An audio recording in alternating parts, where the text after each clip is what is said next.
Amém, queridos? Abram suas Bíblias no profeta menor Jonas, capítulo 1. Vou começar uma série em Jonas. São 4 capítulos apenas, mas hoje eu quero tratar apenas o capítulo 1.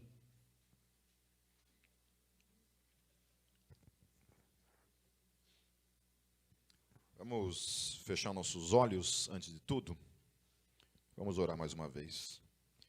Pai, mais uma vez, nós entregamos esse momento em Tuas mãos. E Espírito Santo, venha iluminar o nosso entendimento e falar conosco nessa noite. Fala ao nosso coração, ministra, Senhor, em nossas vidas. Em nome de Jesus eu oro. Amém. Jonas é um profeta muito conhecido por causa de uma história, né? Qual que é a história? Que ele foi engolido por uma baleia, certo? É o que se diz, né? Em relação a isso. E também, por causa desse relato, também é um relato que muitas vezes é utilizado para que o cético tenha, talvez, algum tipo de motivo para questionar a veracidade da Bíblia. Porque, pelo menos, logo no início da minha conversão, a gente ouvia muito isso, que, por exemplo, quando se fala baleia, fala que é impossível uma baleia engolir um ser humano, né? Então, hoje se sabe que isso não é verdade, né? Porque o cachalote, por exemplo, que é uma espécie de baleia, um dos animais que ele se alimenta, por exemplo, é a tal da lula gigante, né, que é maior do que um ser humano, entende? A questão é possível um ser humano ser engolido por um cachalote e permanecer 3 dias dentro do estômago de um cachalote sem morrer? Aí é a outra questão, né? Para muita gente, isso é impossível, ao ponto de que muitos teólogos, inclusive, acabam duvidando do relato. Ainda que a Bíblia esteja dizendo o que está dizendo, relatando dessa maneira, muita gente acaba questionando, certo? Falando que não, isso daí, na verdade, é um tipo de relato na Bíblia que tem mais a finalidade de ser um transtorno para a fé do que realmente alguma coisa que edifica. Então, acaba olhando para esse tipo de relato. Perdeu a esposa? Está lá atrás. Lá. Esse é o tipo de relato que, quando aparece Por que eu ia falar um negócio que eu esqueci? Voltando aqui. Então, prefere-se duvidar e questionar como uma coisa de fato histórica, né? Então, lida com esse... Mas hoje é o dia. Um Ford Ka branco. Quem tem um Ford Ka branco? Está atrás de qual carro? Vixe, vê se você não está na igreja aqui em cima. Alguém... Acho que está na outra igreja lá. Vai lá, atrapalha o culto deles, que atrapalhou aqui também.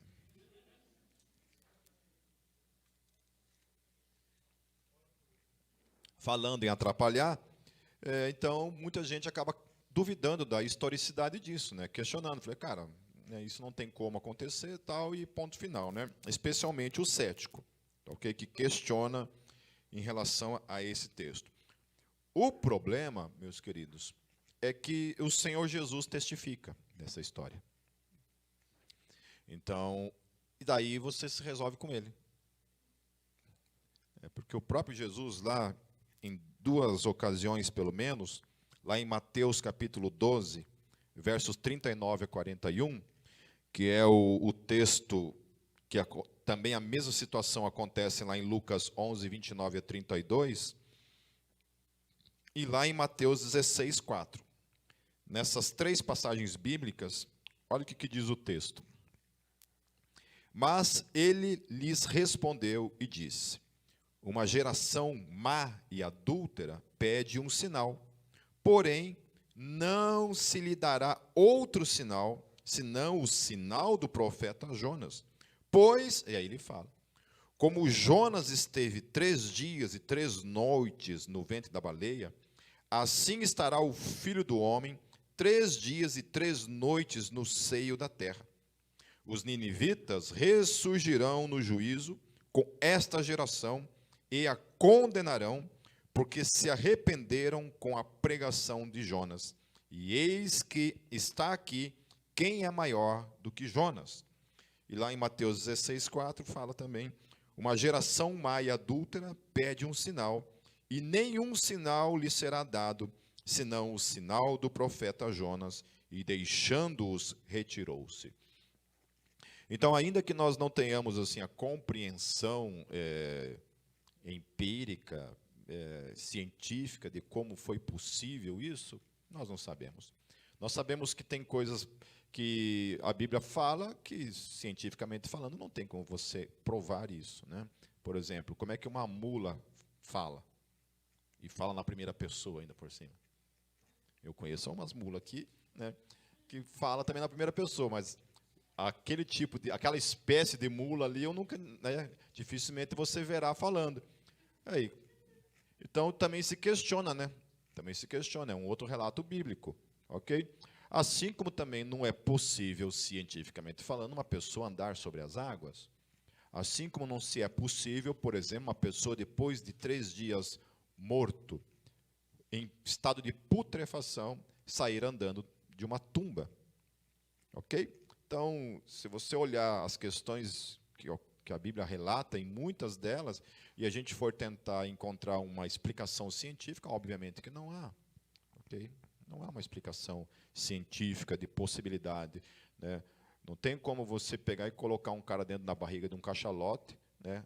Um cara ali simplesmente esperar que um resultado, se o cara vai sair vivo de lá, porque tem a questão divina também, da intervenção divina, que é uma situação muito diferente, ok? Então, só trazendo, primeiro de tudo, que quando você for duvidar desse relato, entenda que o Senhor Jesus, ele validou esse relato. E ele fez uma coisa muito interessante, ele não somente validou esse relato, como ele comparou aquilo que aconteceria na ressurreição com esse relato. E ele fala também aqui que Jonas foi e pregou de fato aos ninivitas. Então, assim, uma parte dessa história está dizendo, que a gente vai ver aqui, que Jonas teve um chamado da parte de Deus, ele fugiu desse chamado, aconteceu toda uma situação aonde ele acabou sendo lançado por essa criatura que o engoliu durante 3 dias, e ele foi lançado numa praia perto da cidade de Nínive. E a gente vai ver aqui a distância entre as duas cidades, é uma coisa bem complicada também, de você simplesmente, né, olhar isso como uma coisa muito fácil de se acatar. Ok? Então ele aparece, ele é vomitado nessa praia de Nínive. E aqui o texto está falando, Jesus está falando que de fato Jonas foi e pregou para os ninivitas. Então o próprio Senhor Jesus está testificando essa história. Ele não está usando isso aqui como uma metáfora, como alguns teólogos acabam defendendo. Teólogos de linha mais liberal, que tem a tendência a eliminar todo o sobrenatural da Bíblia, né? Tudo que é sobrenatural na Bíblia, eles eliminam. Eles entendem que aquilo ali não é uma questão sobrenatural, que é só uma metáfora, que é um exagero, que isso de fato não aconteceu. Ok? Então nós temos nessa história, indo lá para o versículo 1, meus queridos, diz assim o texto: e veio a palavra do Senhor a Jonas, filho de Amitai, dizendo: levanta-te, vai à grande cidade de Nínive e clama contra ela, porque a sua malícia subiu até a minha presença. Porém, Jonas se levantou para fugir da presença do Senhor para Tarsis, e descendo a Jope, achou um navio que ia para Tarsis. Pagou, pois, a sua passagem e desceu para dentro dele, para ir com eles para Tarsis, para longe da presença do Senhor. Acho que esse versículo aqui tem um monte de coisas interessantes, né? Para começar por essa parte final, né? Quando o texto diz, ele fugiu para longe da presença do Senhor. E a gente vai ver aqui que o quão irônico é isso, né? A mentalidade de um profeta que ouvia da parte de Deus, ou quando o próprio Deus falava, porque o texto está falando que Deus veio e falou com ele. Então, ele não é uma coisa assim, como a gente lê a Bíblia hoje, está escrito ali. Não existia a Bíblia nesse momento, né? A Bíblia ainda estava sendo escrita. No máximo aqui o Pentateuco tinha sido escrito, o livro de 1ª Reis, Juízes, 2ª Reis, Crônicas, Neemias, talvez esses livros tinham sido escritos, mas ainda estava em composição a Bíblia. Então ele não tinha assim a Bíblia para ler assim de uma maneira como a gente tem hoje, ok? Então era Deus mesmo falando por meio do profeta, ok? É ele que estava falando ali, e ele dá uma ordenança. E ele simplesmente, quando ele escuta da parte de Deus que ele tinha uma missão para pregar para Nínive, a gente tem que entender o seguinte, que ele, como um israelita, ele considerava Nínive uma cidade pagã, uma cidade inimiga do seu povo. Então, eles tinham um ódio por essa cidade, porque essa cidade representava, então, os seus inimigos. Então, ele tinha essa dificuldade, ele não queria pregar para os inimigos. Depois a gente vai ver nos demais capítulos a razão dele, porque ele não queria. Ele não queria pregar para os ninivitas de jeito nenhum.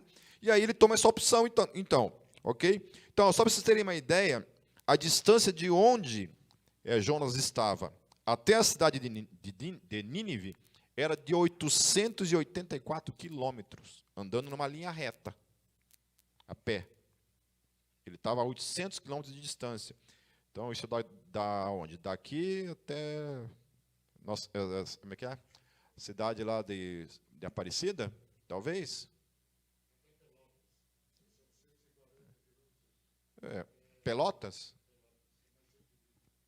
Então, Guaíra, Então, dá uns 800 quilômetros. Né?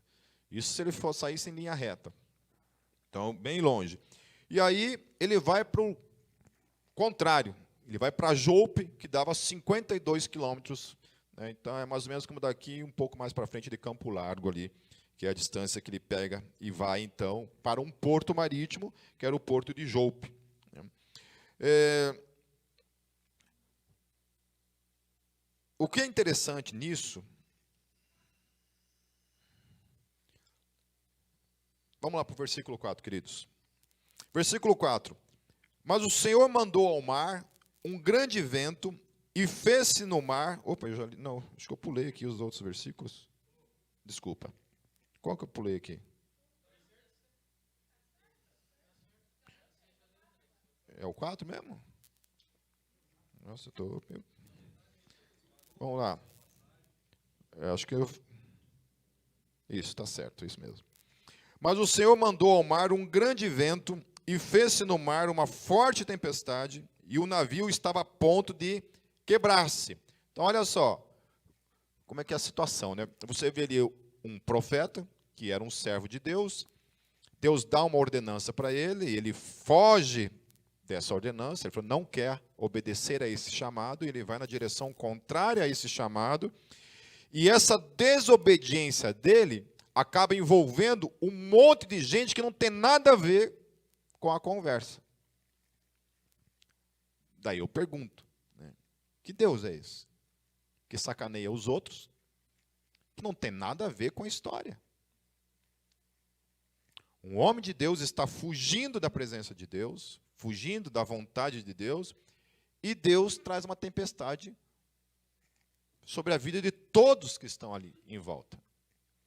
Sabe, eu acho que esse texto nos traz a reflexão, a primeira reflexão que eu queria trazer para mim e para você.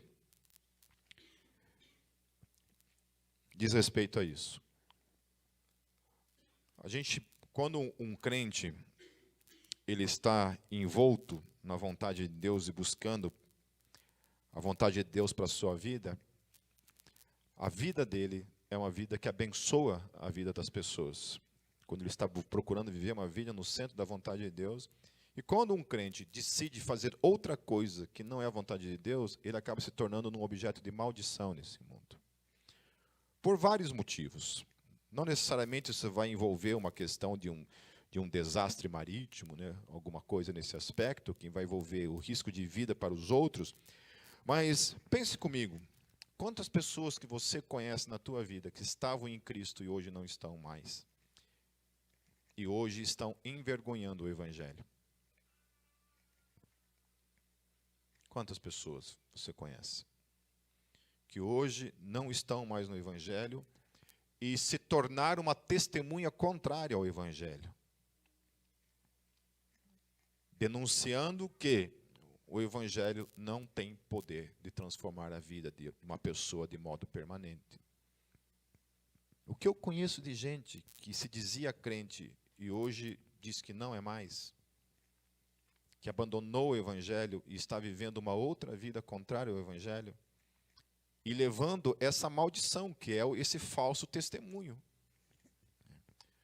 Eu acho que também, né, muitas coisas do que está acontecendo hoje nas questões da política no Brasil, é uma coisa complicada, né? Hoje, eu não sei quantos receberam esse vídeo, mas eu recebi um vídeo hoje de um missionário lá no Amazonas, sobre um pastor lá no Rio de Janeiro, que expôs, assim, um membro da igreja, assim, perguntando quem que era do Nordeste, e dessa pessoa levantou a mão, né? Eu falei assim, olha, vou pedir licença para você, que é lá do Nordeste. E ele começou a falar um monte de falas xenofóbicas assim no púlpito da igreja. Sabe? Xenofóbicas, no púlpito da igreja. Uma igreja batista lá do Rio de Janeiro. Falando isso. Eu fiquei assim, sem chão, vendo aquilo ali acontecendo. Entende? Uma pessoa usar o púlpito para falar esse tipo de afirmações do tipo que nunca mais vai fazer turismo no Nordeste, porque as pessoas do Nordeste votaram no outro candidato, que não era o candidato dele. Então, né, fico pensando, meu Deus, alguma coisa está de errado, alguma coisa aconteceu na mente do cristão que a gente se perdeu. A gente se perdeu. Hoje está difícil.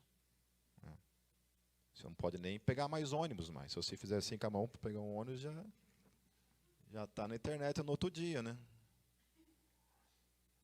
Então está complicado. É um tal de crente tentando arranjar algo no outro para acusar, para defender de alguma forma os seus ideais políticos, né? Vamos lá. Então, queridos, versículo 5 diz assim: então temeram os marinheiros e clamavam cada um ao seu Deus e lançaram ao mar as cargas que estavam no navio para o aliviarem do seu peso. Jonas, porém, desceu ao porão do navio e, tendo-se deitado, dormia um profundo sono. Olha só que coisa interessante. Então, Jonas, ele tenta fugir de Deus, de alguma forma ele tenta fugir da presença de Deus, da vontade de Deus, e aonde que ele acaba caindo? Dentro de uma reunião pentecostal. Só que pagã, né? No caso aqui. Ele tenta fugir da vontade de Deus, de alguma forma, porque Deus tinha falado com ele, ele não queria viver aquilo, e aonde que Jonas vai cair? Dentro de uma reunião de oração.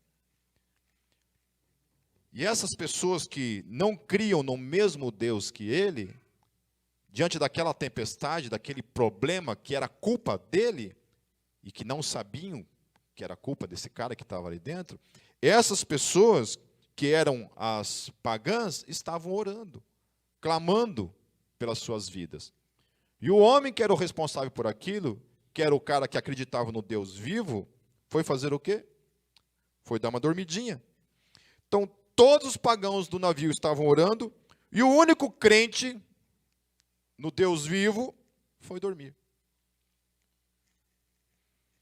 Às vezes a gente fica vendo pessoas que não têm nada de Deus, tentando construir uma sociedade melhor, um mundo melhor, e nós que somos igreja, nós que pertencemos ao Deus vivo, muitas vezes trabalhamos para fazer um mundo pior.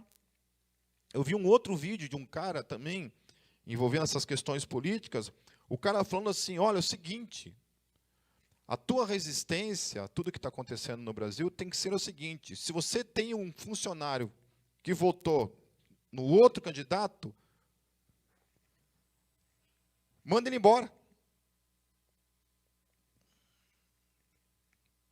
Eu não sei se esse cara é cristão ou não, de verdade, não sei. Bom, se ele se diz também, eu já estou dizendo que ele não é. Porque essa foi a atitude que ele estava dizendo ali, que a gente tem que, de alguma forma, eu tenho que ter um sentimento de vingança para com a pessoa que não votou no meu candidato. E é uma vingança real. Uma vingança social mesmo, é aquela coisa, né? Hoje também um outro amigo postou um negócio a respeito fez um tipo de meme, falando que as pessoas estão falando de amor, mas ninguém está se olhando na cara dentro das suas famílias e tal. E uma pessoa comentou dizendo, eu ouvi um pastor falando a respeito, né, dessa questão do amor, eu concordei com ele que, de fato, a gente tem que amar, mas a gente tem que amar de maneira sincera, então está tudo certo, você não olhar nunca mais na cara da sua família, se a tua família votou num outro candidato. Então, assim, é assustador isso. É assustador isso. Então, ao mesmo tempo que tem pessoas assim procurando tornar o mundo melhor, há crentes parece que está fazendo o contrário, tomando atitudes assim que nem pagão toma muitas vezes. Porque tudo bem, quando um pagão toma uma atitude não cristã, o cara não é cristão, eu não tenho do que cobrar ele nesse aspecto. Agora, quando eu tomo essa atitude, meu querido, né, então eu estou vendo assim muito povo sangue nos olhos nesse aspecto, assim, né, sangue nos olhos. Né, muitas vezes assim, né?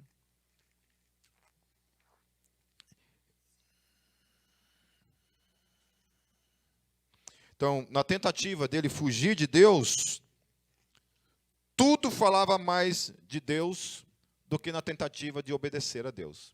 Então, ele tentou fugir de Deus. E, de alguma forma, Deus falava por outros meios. E estava falando para ele por meio daqueles pagãos.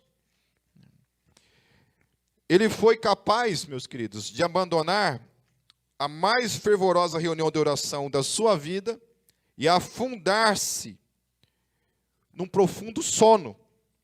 Isso porque a desobediência à vontade de Deus elimina sempre a vontade e o gosto pela vida. Já se encontrou muitas vezes nessa situação em que está vivendo uma situação de pecado e muitas vezes você preferir realmente morrer por estar vivenciando aquela situação.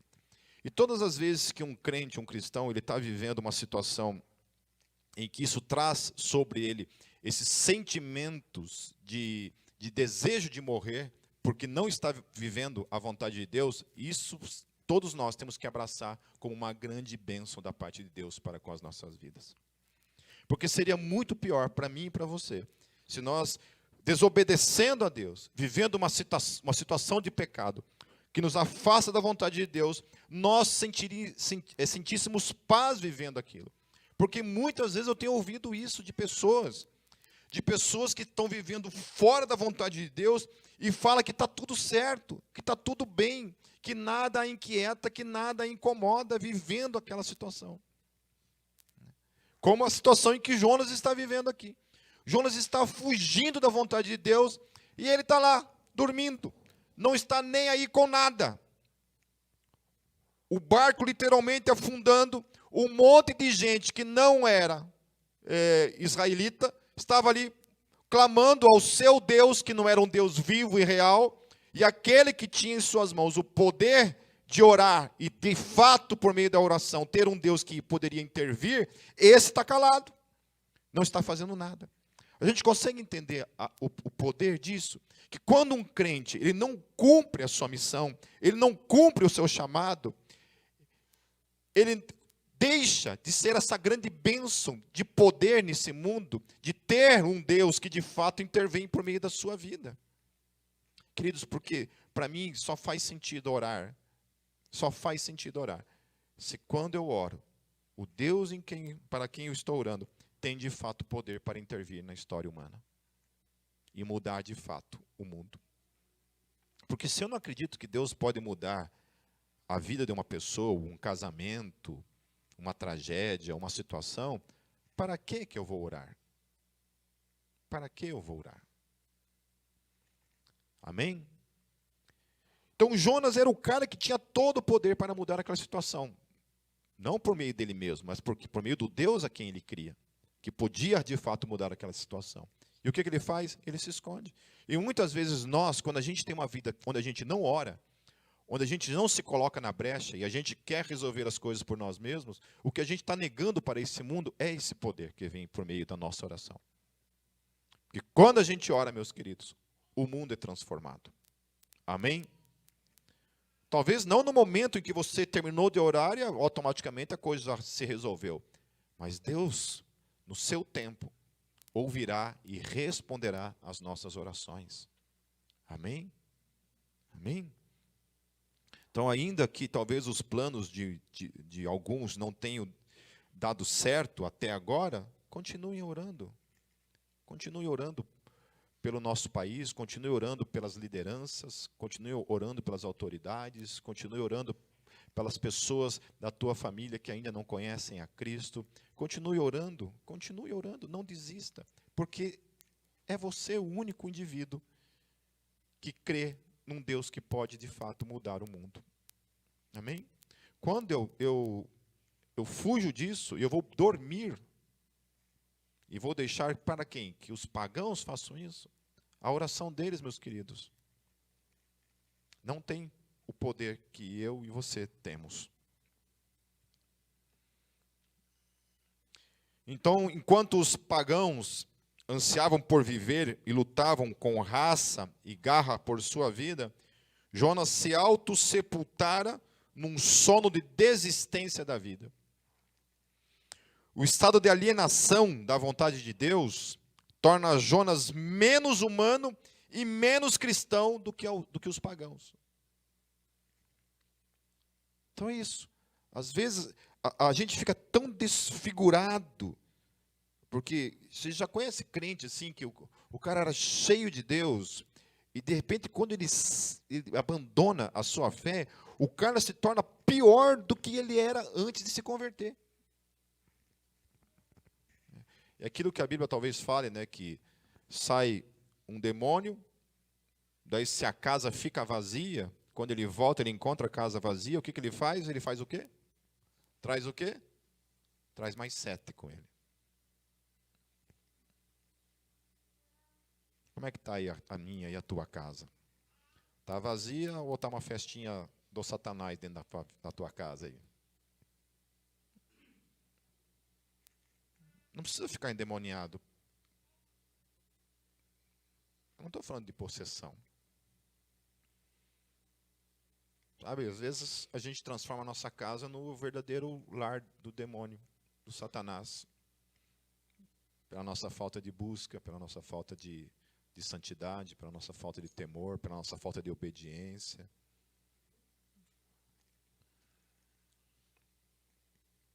No versículo 6... E o mestre do navio chegou-se a ele, porque o indivíduo estava dormindo, né? Que tens, dorminhoco?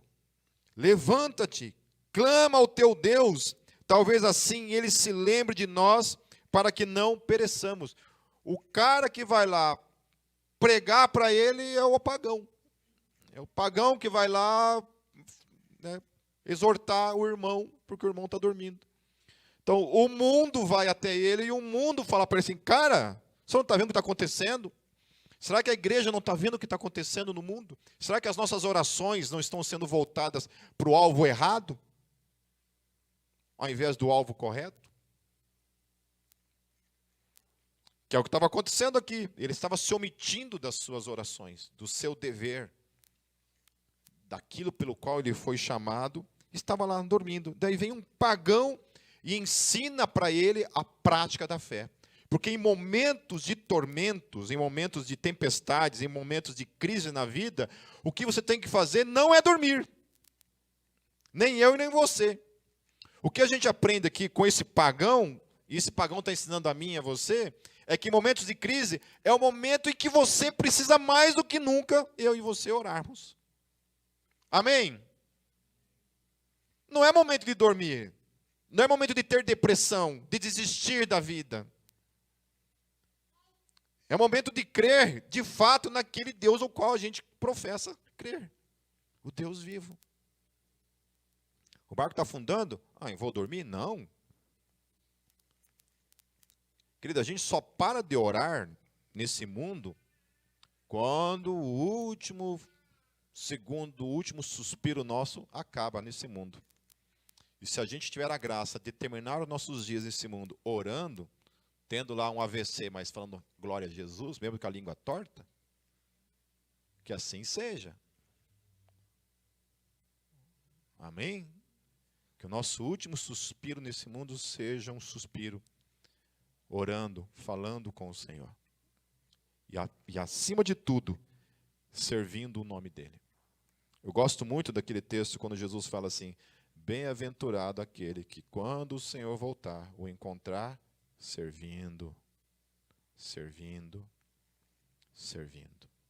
Não dormindo. Não com a casa cheia de demônios, mas servindo.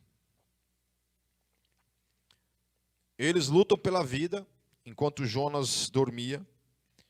Eles invocavam cada qual o seu Deus, e Jonas não tinha uma única oração em seus lábios.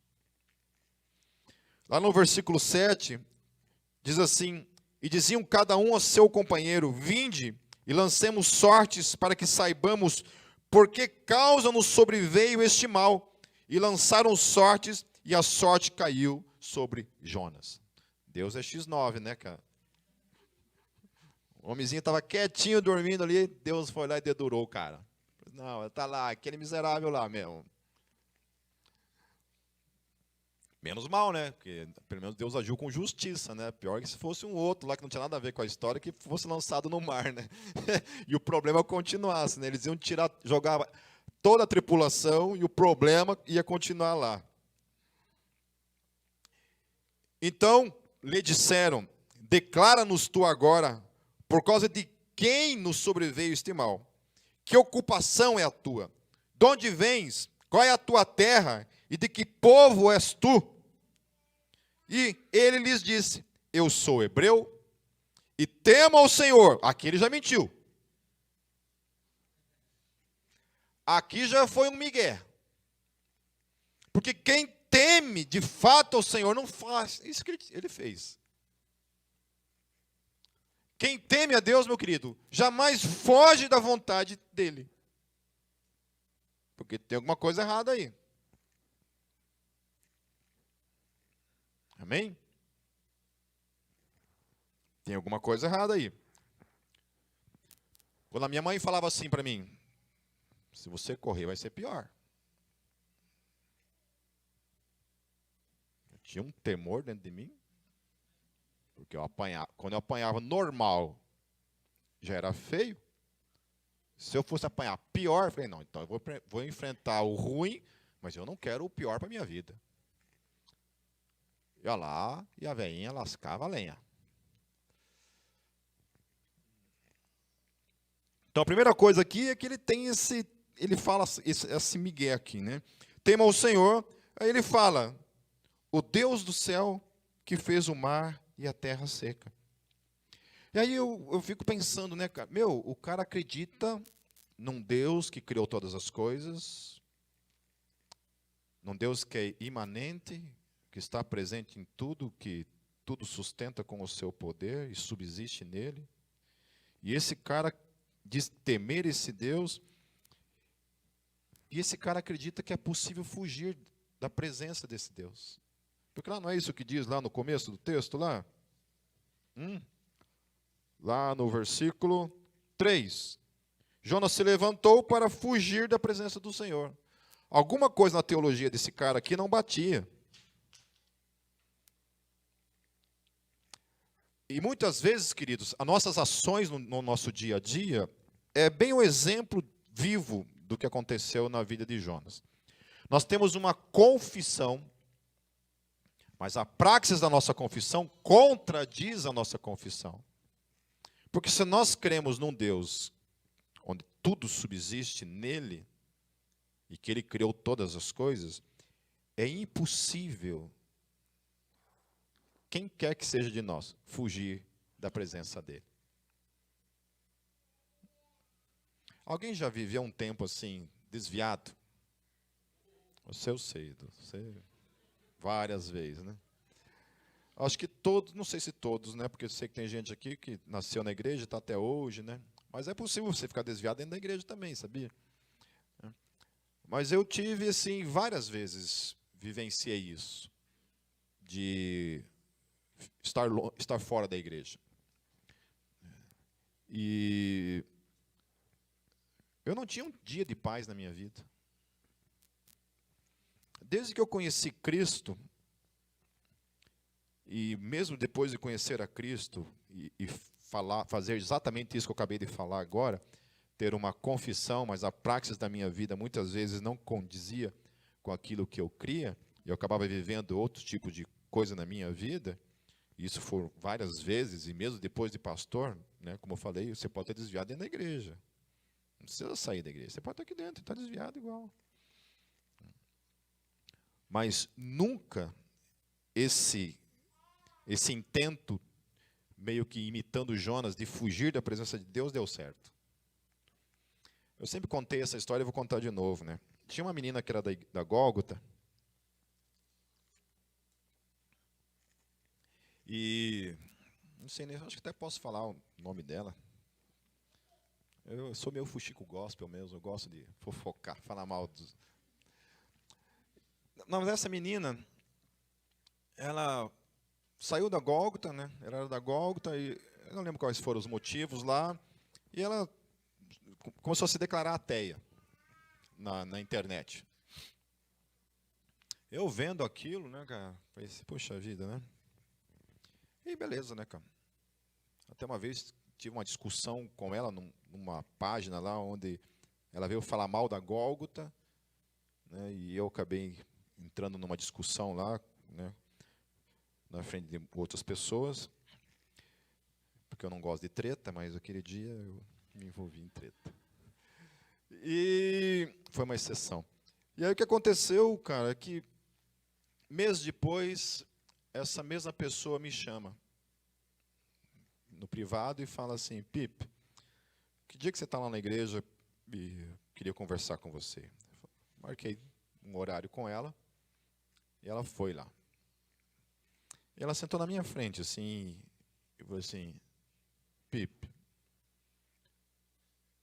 eu já tentei de tudo. Eu já tentei negar a Deus, eu já xinguei Deus, eu já fiz de tudo. Mas eu não consigo deixar de crer em Jesus. Eu não consigo, ela falou. Eu não consigo. Deus é um carrapato que grudou na minha vida e não me deixa em paz. Eu não consigo ter paz, eu não consigo dormir, eu não consigo ter vida. Eu tento, mas não consigo. Amém? Hoje, graças a Deus, ela está em Cristo. Hoje ela está em Cristo. Assim é. Quando a gente tem Cristo na nossa vida, a gente tenta fugir dessa realidade, para viver uma outra realidade, que não seja caminhar com Ele. Aí no versículo 10, diz assim, então esses homens se encheram de grande temor e disseram, por que fizeste tu isto? Ou seja, os pagãos conseguem ter uma reflexão, uma conclusão teológica maior do que aquele profeta. Os pagãos falam assim, cara, não dá para acreditar nisso. Você fala que você teme o Criador do universo e você fugiu daquilo que o Criador mandou. Você é louco. Você crê num tipo de Deus que é impossível fugir dele. Em outras palavras, é isso que ele está dizendo para eles. Cara, você é louco? Pois sabiam os homens que fugia da presença do Senhor, porque ele lhe tinha declarado. Ele confessa temer um Deus cósmico, do qual pensa ser possível fugir. Confessa temer ao Senhor, mas não lhe dirige uma prece sequer. Os marinheiros parecem estar falando, Jonas, quem tem um Deus como o seu, tem todas as opções da vida, menos a de fugir dele. Será que a gente consegue entender isso? Que eu e você, uma vez que nós conhecemos Jesus de fato e de verdade, nós temos todas as opções da vida, meus queridos. Menos olhar para trás, desistir de tudo. Fugir do nosso chamado. Vocês acham que eu não gostaria de estar fazendo outra coisa na minha vida do que estar aqui?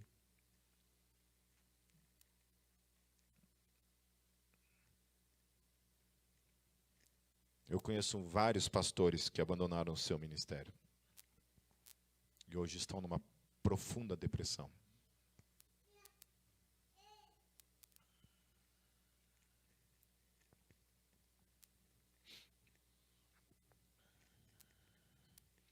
No versículo 11. E disseram-lhe: o que faremos nós para que o mar se nos acalme? Porque o mar ia se tornando cada vez mais tempestuoso. E ele lhes disse: levantai-me e lançai-me ao mar, e o mar se vos aquietará, porque eu sei que por minha causa vos sobreveio esta grande tempestade.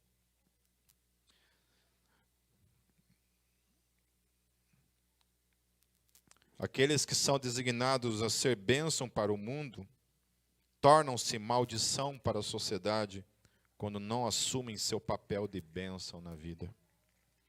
E no versículo 13, olha só o que o texto fala.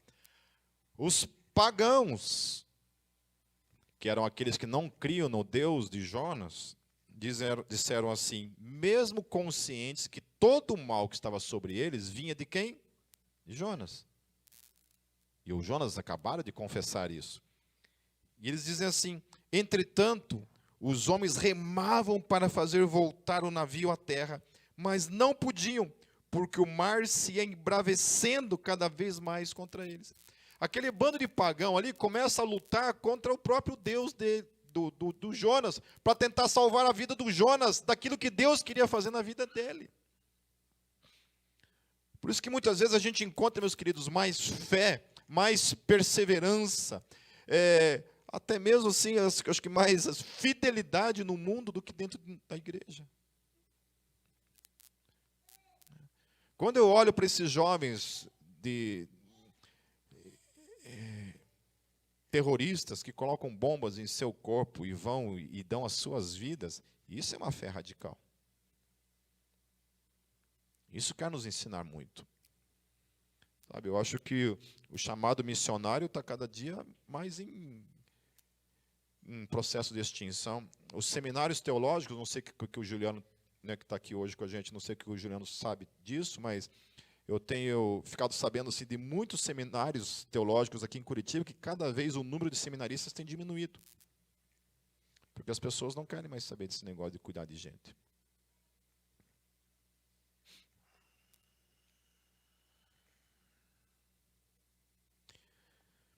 Então, aqueles homens lutavam pela vida de Jonas, enquanto ele desistiu. Ele falou, olha, joga eu no mar. Muitas vezes a gente se encontra numa situação dessa, né? Você fala, joga eu no mar ali. Lutem vocês pela vida de vocês. Eu, que sou o crente, que creio no Deus vivo, que creio no poder de Deus, eu desisti. Mas aqueles homens não desistiam. E o cara que cria em Deus desistiu. Então clamaram ao Senhor, olha que coisa linda que acontece aqui agora, queridos. Então aquele bando de homem desiste de salvar aquele homem, e eles começam a clamar a quem? Ao Deus de Jonas. Não, cara, peraí. Então vamos clamar ao Deus certo, vamos clamar ao Deus de Jonas. E disseram, Senhor, lembra quando eu falei que todas as vezes que aparece a palavra Senhor na língua portuguesa, qual que é a palavra que está escrita no hebraico? Yahvé. Ok? Lembram disso? Todas as vezes que aparece na língua portuguesa, o Antigo Testamento, a palavra Senhor, em hebraico está o nome de Deus, Yahvé. Ok? Então eles estavam clamando a Yahvé. Quando você vai no hebraico, está escrito assim, eles clamaram a Yahvé. Não é nem a Elohim, que seria Deus, mas é a Yahvé, é especificamente. Quando ele fala especificamente o nome de Deus, eu falo, olha, vamos falar então o nome de Deus. E disseram, Yahvé, ou Senhor, nós te rogamos que não pereçamos por causa da alma deste homem, e que não ponhas sobre nós o sangue inocente, porque tu, Senhor, fizeste como te aprouve. E levantaram a Jonas e o lançaram ao mar, e cessou o mar da sua fúria. Temeram, pois, estes homens ao Senhor com grande temor, e ofereceram sacrifício ao Senhor, e fizeram votos. Aleluia! Eu acho tremendo esse Deus, né? Deus é maluco, né, cara? Esse crente miserável aqui quase mata todo mundo por causa da sua estupidez. E por causa da estupidez dele, Deus soberanamente permite essa fuga estúpida e toda a embarcação se converte por meio dessa estupidez. Aleluia! Esse é o Deus soberano ao qual nós cremos. Que mesmo nas nossas idiotices, Ele acaba nos usando.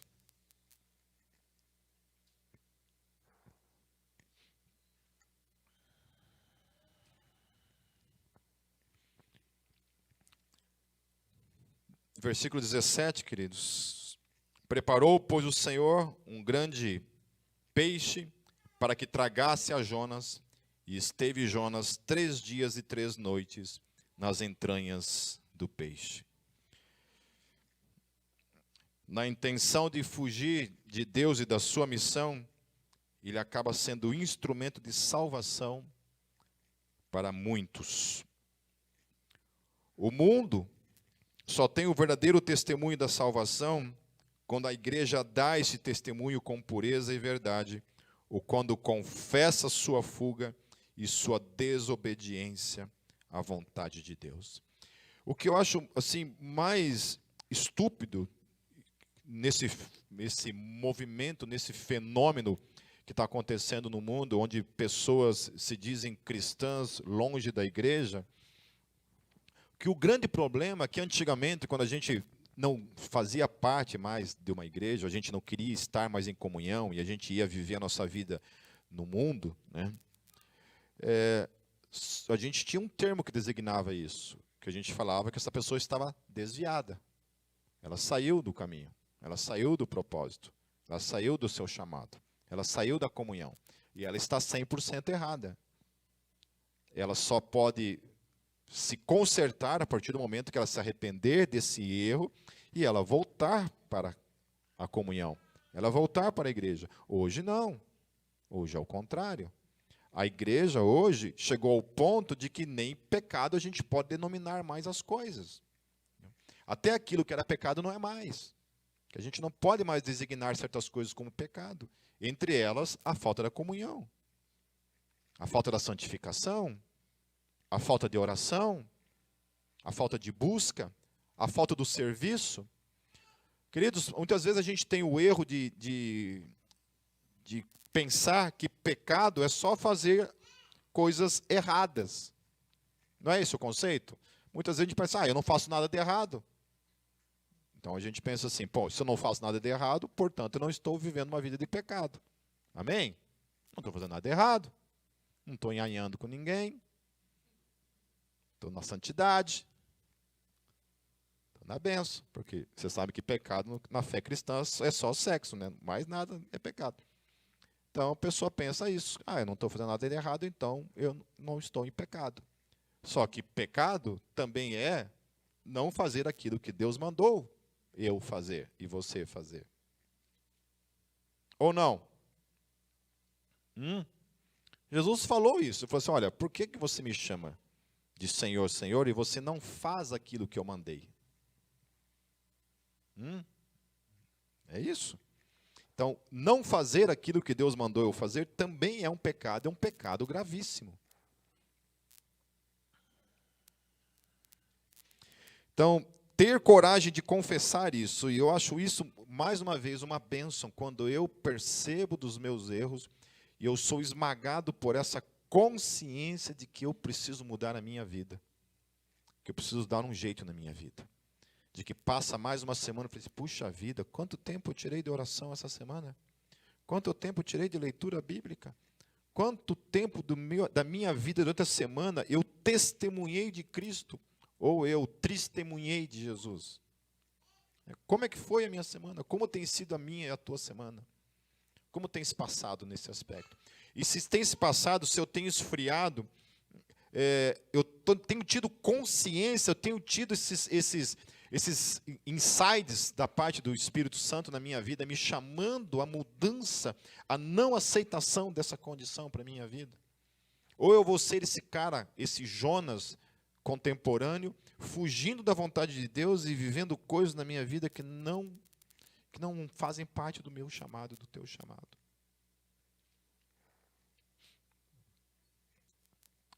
Jonas é o exemplo clássico de crente que abandonou na sua vida a vida de oração, ainda que mantenha a sua confissão no Deus vivo. Será que eu não sou essa pessoa? Essa pessoa que continua tendo uma teologia só, filécita. 100% bíblica, tudo certinho. Está lá, ó. Toda arranjadinha, toda sistematizada, assim, de uma maneira bem bíblica mesmo. Mas isso nos transforma em 1 minuto de oração por semana. 5, 10. Não transforma em testemunho. Não transforma em anúncio, em pregação do Evangelho, em atitudes no dia a dia. Ao ponto de eu chegar aqui no púlpito e falar, olha, odeie pessoas, não goste de pessoas, fale mal de pessoas. Que aí é pior, né? Porque daí ainda tem o outro lado que pelo menos mantém, né, uma confissão bíblica, né? Agora tem uns caras que, sei lá, se eles devem orar para o Exu Caveira, mas não devem orar para Jesus. Devem orar para um demônio. Então Jonas, ele não orou para tomar a decisão de fugir da presença de Deus. Quantas e quantas vezes as pessoas vêm e falam assim, Pipe, o que você acha a respeito disso? Eu sempre falo assim, você orou? A pessoa fala assim, orei. E o que Deus falou? Ah, Deus falou para eu fazer isso. Eu falei assim, você quer que eu fale o quê, meu querido? Esse negócio de mudar de igreja, por exemplo, né? Quando as pessoas falam para mim assim, Pipe, Deus falou para mim, pai, eu quero mudar de igreja. Deus falou? O que você acha? Tchau. Vaza daqui, corre. Porque se Deus falou, querido, não tem nem por que estar perguntando a minha opinião a respeito disso. Amém? Amém? Hoje teve um cara que falou para mim isso, que Deus tinha falado para ele uma coisa na Bíblia, tinha revelado para ele uma coisa na Bíblia. Aí ele me falou, então tá, mostra aí para mim. Aí ele mostrou uma coisa, e eu perguntei para ele, mas você falou para mim que ia mostrar na Bíblia? Não, Deus falou comigo, mas eu perguntei, na Bíblia você falou? É, na Bíblia, mas cadê na Bíblia? Não, Deus falou comigo. Falei, mas você falou para mim que estava na Bíblia? Não está na Bíblia. Falei, mas você falou para mim que estava na Bíblia?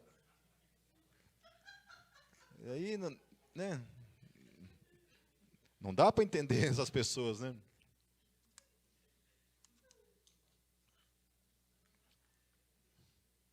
Então ele não orou quando a tempestade veio, queridos. Muitas vezes Deus permite tempestade nas nossas vidas justamente para nos levar a uma vida de oração. E não ao sono, não à desistência.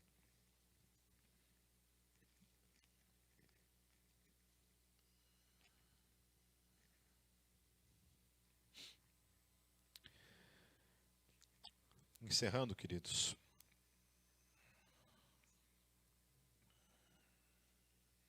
Oração é a única e suficiente resposta da alma em crise ao Deus que busca restaurá-la. Sabe, a mensagem dessa pregação, eu deixei por último, ela diz, Jonas e o Deus que o amou. Porque esse texto é o exemplo vivo de um Deus que vai atrás de um cara que está correndo dele. Eu espero mesmo que essa seja a minha e a tua realidade. que ainda que muitas vezes a gente seja estúpido o suficiente para fugir, assim como Jonas fugiu, que a gente encontre sempre graça de ter esse Deus carrapato na nossa vida. Esse Deus que tira toda a nossa paz, que manda tempestade mesmo, que abre bueiro, sei lá. Às vezes precisa mandar uma doença, às vezes precisa mandar um pesadelo. Na minha vida, pelo menos é assim.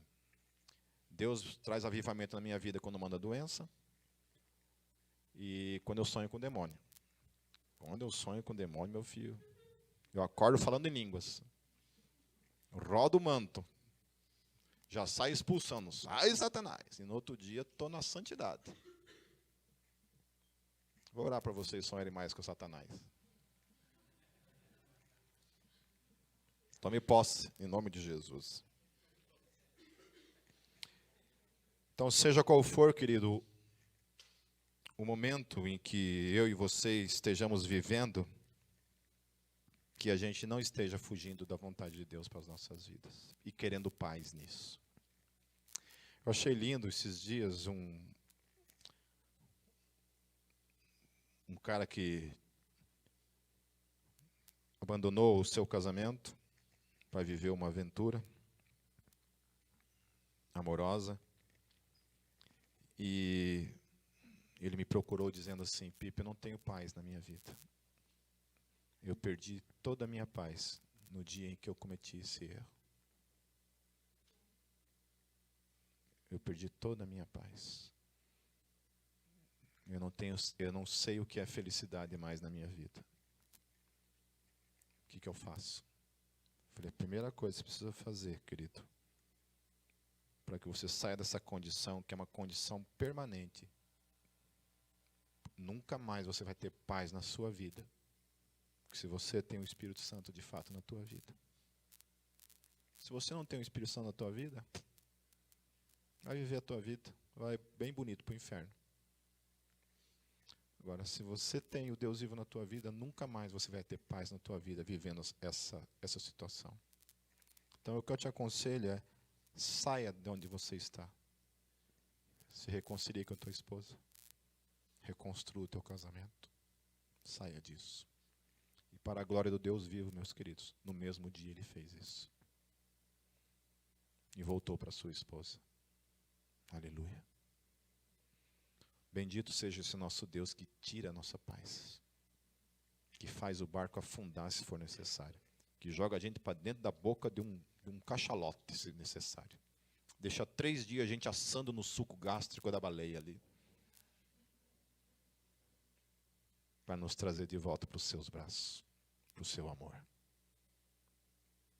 Para vivermos o propósito pelo qual nós fomos criados, meus queridos. A Cátia estava falando comigo no carro, para encerrar, a respeito do Viktor Frankl, e ela citou uma situação que aconteceu em que o Viktor Frankl é o cara que deu início à teoria da logoterapia, que é uma área dentro da psicologia, e ele ganhou um bumerangue de presente. E ele fez uma reflexão em cima desse bumerangue, que poucas pessoas sabem que o bumerangue ele não foi criado para esporte. O bumerangue ele foi criado para ser um instrumento de caça. Qual que é o propósito do bumerangue? Quando você lança ele, a finalidade dele não é que ele volte. Que ele só alcança o êxito quando ele não volta. Porque quando ele não volta, significa que ele acertou o alvo. Amém? Mas a finalidade dele também é essa. Se você erra o alvo, o bumerangue volta. E a reflexão do Viktor Frankl é essa. Que nós não fomos criados para voltar. Nós fomos criados para acertar o alvo. Essa é a finalidade da nossa vida. O propósito da nossa vida é acertar o alvo. E não errá-lo. E não fugir dele. Amém, queridos? Vamos fechar nossos olhos.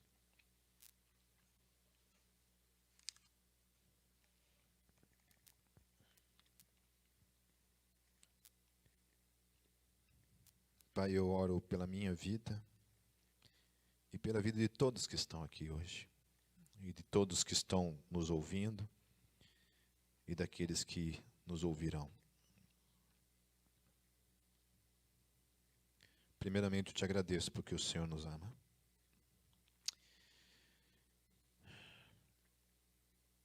Se não fosse esse teu amor, Pai, indescritível, insistente, perseverante na nossa vida, no dia a dia.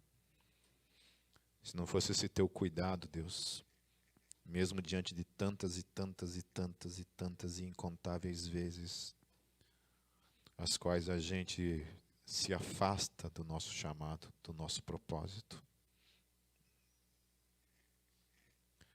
nós estaríamos perdidos, Senhor. Mas obrigado, Senhor, obrigado, obrigado e obrigado, porque o Senhor nunca desiste de nós. Deus, mas nós queremos ser muito mais, Pai, do que pessoas que têm uma boa confissão de fé, uma boa teologia e um tipo de conhecimento bíblico, Senhor. Nós queremos ser, de fato, Deus, uma igreja que ora, de filhos que oram, de filhos que te buscam, Senhor, de filhos que enfrentam, Deus, as tempestades da vida de joelhos, em oração, de que procuram estar o tempo todo, Deus, sendo testemunhas do Senhor nesse mundo, Deus, com integridade, com amor, com graça, com misericórdia, Deus, com perdão, com vida. Deus, não nos deixe, Senhor Jesus, sermos falsas testemunhas, Senhor, envergonharmos o Teu nome nesse mundo. Aquieta o coração, Deus, daqueles que estão incendiados, Deus, pelo ódio. Aquiete, Deus. Aquiete. Trague paz, trague vida, Deus. Deus, aquiete esse país, Senhor. Traga a paz nesse país, Senhor Jesus. Traga a Tua justiça, Deus. Manifeste, Senhor Jesus, o Teu poder nesse país, Deus. Abale, Senhor Jesus, todas as estruturas, Senhor, a começar da Tua igreja, Deus, que muitas vezes tem se comportado, Deus, de modo errôneo, a começar em mim, talvez, Senhor Jesus. Mas nos ajude, Senhor. Nos ajude, Senhor. Nos ajude. Que não seja necessário, Deus, o Senhor se utilizar, Deus, de situações extremas para que a gente acorde, Deus, do sono e voltemos para o Senhor. Seja com cada um que está aqui nessa noite, Deus, e fale com cada um. Só o Senhor conhece cada um aqui e sabe a medida do quão perto ou longe nós estamos da Tua vontade. E nos traga sempre de volta. E nos traga sempre de volta, Senhor, para o Teu amor. Em Teu nome, Jesus. Amém.